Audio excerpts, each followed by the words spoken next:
Et cette semaine, dans C'est votre histoire, nous allons parler une nouvelle fois d'un cas de maltraitance dans un élevage dénoncé par l'association L214. Jeudi, l'association a publié une vidéo pour parler d'un élevage intensif de porcs en dénonçant des conditions d'élevage de ces animaux absolument abjecte. Alors, je tiens à vous préciser que, d'une part, je reçois Sébastien Arsac, qui est le porte-parole de l'association L214, et que les deux autres parties ont été conviées à participer à cette émission, mais n'ont pas répondu. Les services vétérinaires ont répondu par un communiqué de presse, et la société Erta, qui se fournit auprès de cet élevage de porcs, n'a pas donné de réponse à mon invitation. Que les choses soient claires, que nous ne soyons pas accusés d'une émission partisane. Bonjour Sébastien Arsac, merci d'être avec nous ce matin. Bonjour Natacha. Sébastien, donc on va essayer de rappeler un petit peu le contexte. Vous aviez publié en 2020 une vidéo qui dénonçait dans un élevage de porcs de l'Allier des conditions d'élevage qui n'étaient pas du tout conformes à la réglementation et au bien-être animal. Les services vétérinaires ont été dépêchés sur place, ont mené une enquête, ont fait un rapport. Disons que circuler, il n'y a pas grand-chose à voir, tout va plutôt bien dans cet élevage. La société Erta, qui se fournit auprès de cet élevage de porcs, avait dans un premier temps arrêté son approvisionnement auprès de cet éleveur et puis finalement a repris son approvisionnement. Et vous, face à cette incompréhension, face à ces réactions, vous avez à nouveau publié une réaction pour expliquer que vos vidéos n'étaient pas truquées, qu'il ne s'agissait pas d'une mauvaise foi de votre part, mais qu'il y avait bien là des cas de maltraitance animale. Est-ce exact? Est-ce que j'ai bien résumé la situation? Absolument. Et c'est plus qu'un communiqué, ce sont des nouvelles images qui ont été tournées après l'inspection des services vétérinaires qui avait conclu à la bonne tenue de l'élevage et à l'absence de non-conformité majeure. En fait, Qu'est-ce que vous aviez vu au départ lors de la première vidéo qui a été publiée sur les réseaux sociaux fin 2020?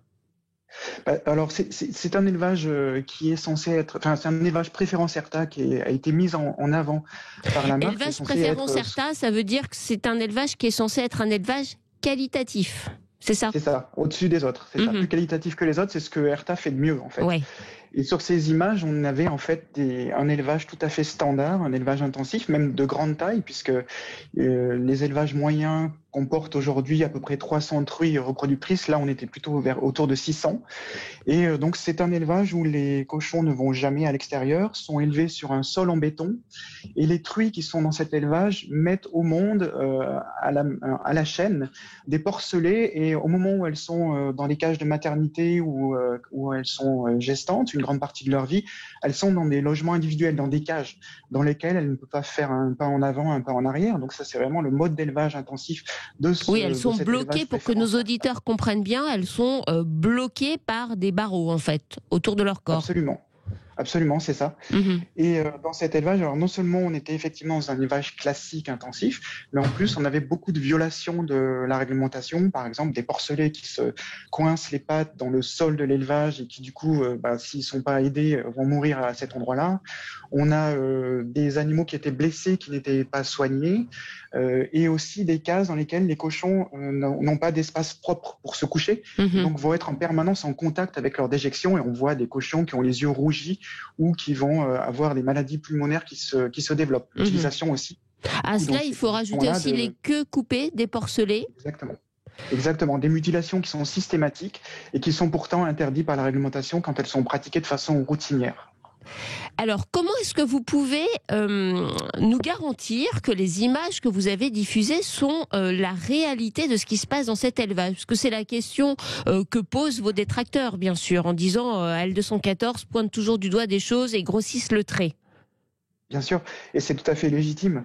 Alors, les nouvelles images qu'on a diffusées cette semaine sont toutes certifiées en fait par une preuve de date et une preuve de lieu. C'est-à-dire que toutes nos images partent d'un journal qui a une date précise, donc qui permet de dire que les images ont été tournées à cette date ou après, mais pas avant en tout cas. Donc, on a un journal là pour le coup qui datait de janvier 2021. On a des papiers de l'élevage, le bureau qui est filmé, puis toutes les images sont filmées en continu jusqu'aux différentes salles de l'élevage. Et là, on peut voir, par exemple, que les truies n'ont pas un accès à l'eau en permanence, alors que la réglementation l'exige. On voit, comme ça, on suit la caméra, on voit qu'il y a un bâtiment qui est en train de s'écrouler, qui peut être source de blessures pour les animaux. On voit que les cochons à tous les âges, que ce soit les petits, les porcelets ou les gros qui sont prêts à partir à l'abattoir, qui ont la queue coupée, qui est aussi interdit. Et finalement, dans ces nouvelles images de 2021, on voit exactement les mêmes choses que ce qu'on avait pu montrer en 2020. Donc, après l'inspection vétérinaire, il n'y a pas eu d'amélioration finalement. Voilà, alors donc vous pouvez attester en fait de la date grâce à ce journal qui figure dans vos vidéos, et comme on reconnaît assez bien les lieux, vous pouvez aussi attester qu'il s'agit bien de cet élevage et pas d'un montage trafiqué par L214. En tout cas, c'est la position que vous tenez aujourd'hui.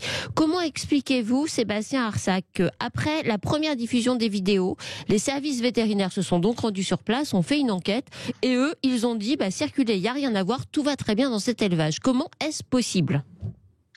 En fait, il y a vraiment un double discours, c'est-à-dire que c'est ce qu'on nous a servi, c'est ce que la préfecture a communiqué, en disant que cet élevage était bien tenu, qu'il n'y avait pas de non-conformité majeure. Le mot important là-dedans, c'est majeur.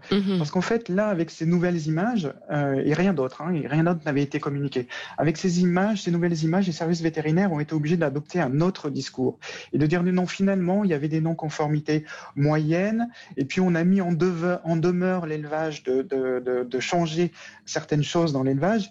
Et ils commencent à nous lister les choses qui doivent être modifiées dans l'élevage. Et par exemple, on a l'installation d'eau, on a le changement des sols sur le caillebotis, on a les densités qui sont trop fortes. Et à ce moment-là, on se dit, mais c'est quoi une non-conformité majeure ? Si le fait d'avoir de l'eau, c'est pas considéré comme une non-conformité majeure, de ne pas avoir d'eau, pardon, si le fait de pratiquer des mutilations constamment alors que c'est interdit, ou d'avoir des sols qui blessent les animaux, c'est pas des non-conformités majeures, il y a quelque chose qui ne colle pas. Donc on a vraiment un double discours, un discours en interne et un discours public. Mais c'est quelque chose qu'on avait déjà constaté avec donc quelque part, vous êtes en train de nous expliquer qu'on ment au consommateur qui se réfère, lui, finalement, aux étiquettes. On parlait d'élevage préférence ERTA. Moi, je vais vous poser à vous une question que j'aurais aimé poser à ERTA, mais comme ils n'ont pas répondu à mon invitation, je vais vous la poser à vous. Est-ce que vous pensez que ERTA est victime d'un élevage malveillant, ou que ERTA, quelque part, est complice ? Alors, ERTA est clairement complice. Je dis ça parce qu'en fait, sur leur communication, sur leur site internet, ils expliquent que les élevages préférences sont audités très régulièrement. Donc, ils vont voir eux-mêmes. Il ne se fie pas simplement au contrôle des services vétérinaires pour décider si un élevage va être préférence ou pas. Et qu'ils adoptent un cahier des charges spécifique, d'ailleurs qui n'est pas présent sur leur site internet, qui est trouvable nulle part. Et ils s'engagent à ce que les élevages ERTA soient conformes à la réglementation, respectent la réglementation, ce qui entre nous est un peu un minimum. Donc là, ERTA, en fait, annonce des choses. C'est clair que c'est le b.a.-ba qu'on leur demande de respecter la réglementation. On n'est pas dans un élevage, entre guillemets, préférence. On est dans la normalité. Absolument. Et ERTA, donc, vous disiez, pardon, je vous ai coupé.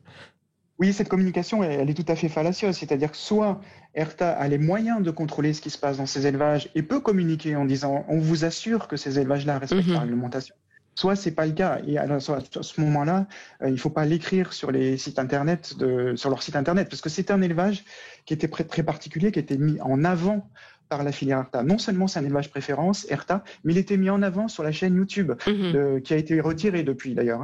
Donc quelque part, on a un discours qui est fait pour rassurer le consommateur en lui disant, en achetant ce produit-là, élevage préférence, vous allez manger un produit de qualité, et au final, ce que vous dénoncez, c'est que la réalité derrière est bien différente de cela.